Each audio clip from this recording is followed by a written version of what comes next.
So I'm pretty sure that with the lighting conditions that we've got at the moment, you're probably not getting any of this because it's really, really dark. So rather than spend a lot of time shooting footage which really you're not going to be able to see, I'm going to leave it a little bit later when it gets a bit lighter and you can see where I've been working, what I've been doing. Okay, hopefully now it's got a bit lighter you'll be able to see what I've actually been doing. So, not sure if you can see this on the screen or not, excuse me, whilst I just move things around. So, the scene that I've been shooting down here behind me, it's basically very simple composition. We've just got some rocks and foregrounds in the interest, lovely reflection, and also we'll be looking at being able to sort of get the quarry wall on the far side and a little bit of the sky in. The sky's a little bit uninteresting, but we can always crop it out and make it a bit more of a panoramic shot later on if we wanted to. So that could work really well. I'll probably come back and shoot this scene again, so the image which I've taken now may not be the one that you see, and the reason for that, I'm hoping that as the sun comes up, what we're going to get is a little bit of the light, the colour in the sky sort of reflecting off the rock face on the other side. In fact, I think it's really starting to happen a little bit now and just getting a little bit pinker and come up. So just to give you some sort of idea, my camera of choice is my Canon EOS 5D Mark IV. I'm using the EFL 24-105 f4 lens for those of you who are sort of like equipment junkies. And a bit of technical information, I've been shooting at around sort of f8, f11, and I've made exposures at 30, 60 and 120 seconds using the bulb mode because the light levels are so low.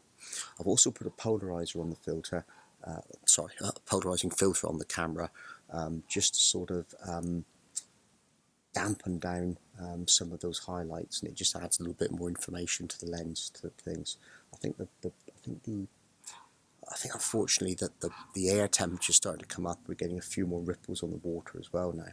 So the added effect of the polarizing filter, slowing the shutter speed down as well, allows some of those ripples to flatten out. So I want a very calm, smooth surface to the water.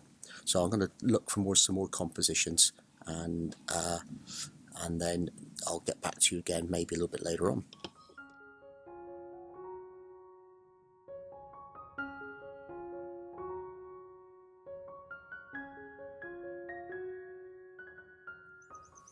Yeah, so second picture, or maybe the third actually, I'm not quite sure how many I've taken now. I decided to come down a little bit lower and use this rock here in the foreground as sort of like a big sort of like foreground feature. I've also still got the reflections behind it and the quarry wall as well, which I still think works quite well. What I found though, as the light levels are getting a bit higher, I was starting to have trouble getting the edge of the sky in, and that far wall is actually quite a lot brighter than it's probably coming over in the film. So I fitted a Lee 0.6 neutral density graduated filter. I'm not sure if it's a hard edge filter, which is working quite well, so I can just sort of have the edge of the filter in the dark area of the rocks over there without it interfering on the foreground too much. So so if we just have a look at the picture that I've got there now at the moment. So yeah, I'm shooting at about f11, focusing on the top of this rock, and that's giving me about 25 seconds. It seems to be working reasonably well, so we're just going to take this now, and then we'll see what it looks like in a minute. So I always use a cable release, basically to reduce the camera shake as much as I can. So there we go, it's framed up quite nicely. Let that do its thing for 25 seconds. So there's a few other compositions that I'm going to look at. I can see a tree on an outcrop over there in a minute, which if it comes good, I'll have a look at it and put it together and try and use that and frame it using some of the wall. So there's some quite good images here to pick up really. Maybe it'll work, maybe it won't, we'll see how it goes. Okay, so I'm going to grab, so excuse me whilst I just get you off here for a minute. Okay, so there we go. Hopefully you can see the back of the screen. Doesn't look too bad. You can just see on the top of here where it's giving me this sort of like exposure alert, just saying that it's overexposed. When you look on the histogram, it's not actually as bad as it is, and I know I can pull that back in the film, so that will be fine. You can see the lines on there. I've opted for a square picture. I think it'll look quite good as a square, and we'll see what we've got. We've got some lovely detail in the background here, fantastic texture and detail in this rock, so we should be able to make something quite good of this image. There's a few other bits and pieces which I may shoot. I'm going to have a cup of coffee in a minute, get the burner on. Hopefully that light's going to come up and catch on this side a little bit more, and when that happens, I think I'm possibly may look at shooting a panoramic or something, but we'll have a look at that in a minute maybe if it comes off.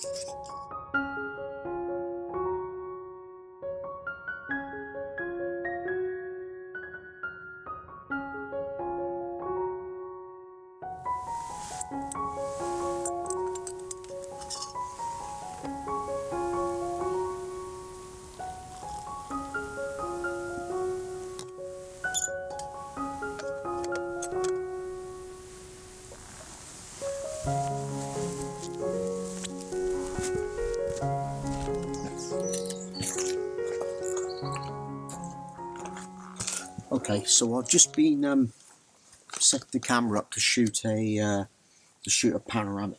I don't think you can actually see it in frame at the moment, but the sunlight's just starting to pick up on the on the cliff face on the other side, so it's looking particularly good. We've still got a bit of reflection in the water, but of course the light levels are getting a bit higher now, which is making it a bit difficult for me to get the slow shutter speeds that I'm after to smooth out the water.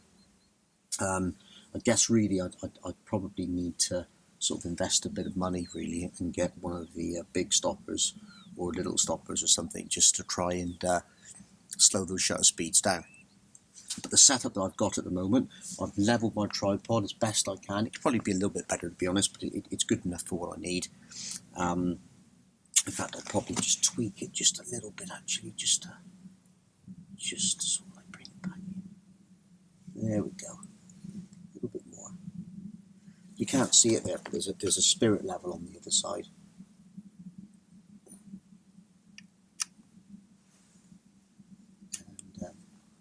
And it's important to get it level so that when you pan the camera around, you're not sort of tilting things on an angle.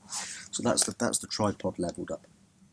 I've got a Lee 0.6 neutral density filter over the top just to sort of tone the sky down a bit and add some depth to the face on the other side. I'm using my polarizer filter to deepen the water and take some of the sheen off. It's still leaving the reflections in place. And I've also got a 0.9 neutral density filter on there just to slow the situation down. So what that's actually giving me is it's sort of allowing me to shoot at. Let's have a quick look using the histogram. Yeah.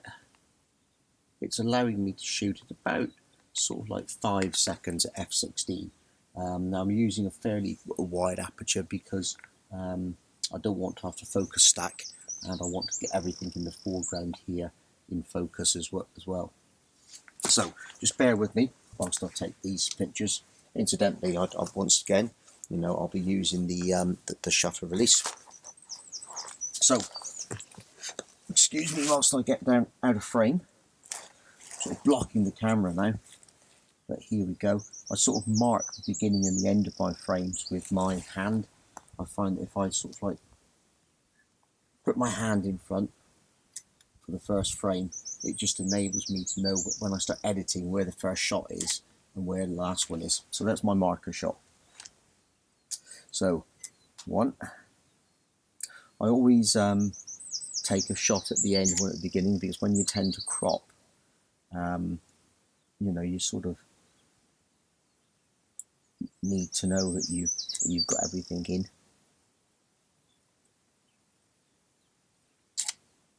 Okay, it's 2. The 9. There we go. And once again at the end on the last picture as well, once again put my hand in front and we'll just shoot that one. There we go. So doing that, just make sure that I mark where the last frame is.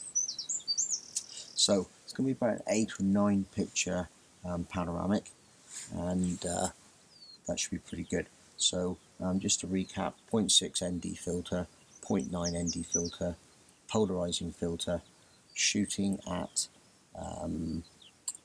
about 5 seconds, f16, tripod nice and level, 9 exposures, just making sure that I get the sky in. I'm shooting at about in the order of about 35 mils, something like that. And the other thing which I didn't mention at the beginning, I'm also using manual focus, so the focus doesn't shift during the exposure. So I want to try and have a bit more of an explore and see if I can find some more images, and maybe we'll get back to you guys again in a minute.